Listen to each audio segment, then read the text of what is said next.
اشتري ذهب امتى وابيعه امتى؟ اسيب الفلوس اللي معايا زي ما هي ولا لا؟ كلها اسئله شغلاكم انا عارف، فهنجاوب عليها كلها ما تقلقوش. ورقه وقلم معايا ومن اول السطر. معاكم دكتور ياسر الطويل الجواهرجي.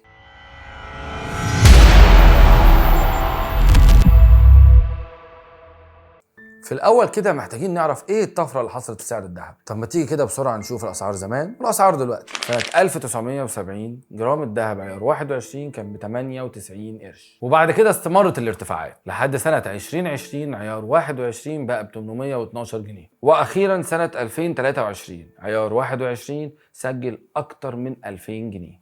انتوا متخيلين الفرق عامل ازاي بين السنين؟ لو مش متخيلين تعالوا للجواهرجي هيبسطها لكم بمثل. تخيلوا كده معايا سنة 2000 في 2 صحاب معاهم 100,000 جنيه. أول واحد فيهم اشترى بال100,000 جنيه دولارات، والدولار ساعتها كان ب 3 جنيه ونص تقريبا، وهو كده بقى معاه أكتر من 29,000 دولار. والتاني اشترى بال100,000 جنيه دول برضه ذهب.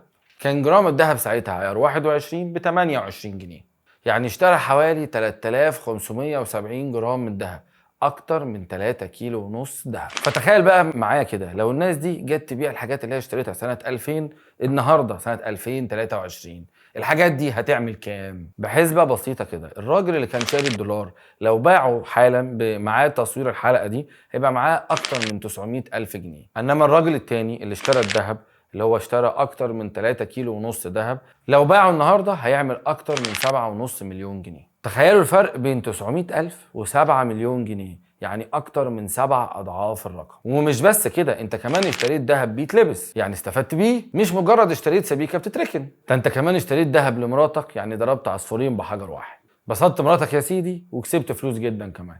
وعشان كده احنا سمينا الحلقه دي ايه؟ زينه وخزينه. يعني ايه زينه وخزينه؟ انا هقول لك. بص يا سيدي، زينة وخزينة دي يعني الذهب زينة للناس، يعني بنلبسه ونتزين بيه. وخزينة دي يعني دايما بنحوشه، لان دايما قيمته بترتفع وتقريبا مش بتنزل خالص، يعني انت تقريبا محافظ على فلوسك 100% او اكتر. طب شوقتني يا طويل، انا عايز اشتري ذهب دلوقتي حالا، اعمل ايه؟ هقول لك يا سيدي. مبدئيا كده قبل ما تشتري لازم اقول لك شوية حاجات. يعني مثلا الذهب بيبقى عليه اقبال عالي جدا وقت الازمات، زي الحروب والاوبئه والازمات الاقتصاديه، وعندك يا عم حرب روسيا اوكرانيا عماله تدب ورانا هناك اهي. بس في اكيد اسباب تانية. الذهب بيكون عليه اقبال جامد عندنا في مصر قبل عيد الاضحى وقبل عيد الفطر بسبب الجوازات والخطوبات اللي بتكون موجوده في الوقت ده، او الناس بتبدا تهادي بعضها. وما تستغربوش في الريف مثلا ان الاقبال بيزيد جدا وقت حصاد الاراضي الزراعيه، زي حصاد القمح والرز والذره وخلافه. انما في المدينه الاقبال بيزيد في عيد الام وعيد الحب وراس السنه. انا بقول لكم كل ده ليه؟ في الواقع الناس عندها اعتقاد خاطئ ان الذهب بيزيد في المواسم دي،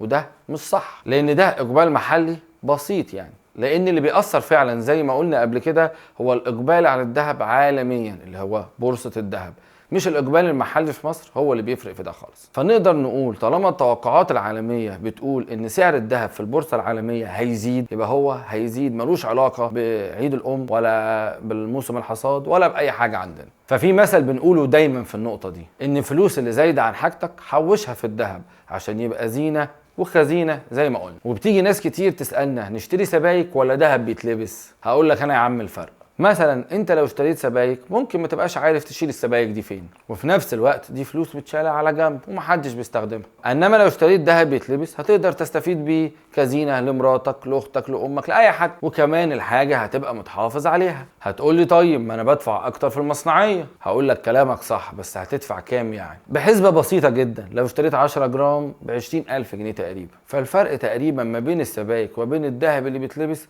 هنقول 500 جنيه تقريبا.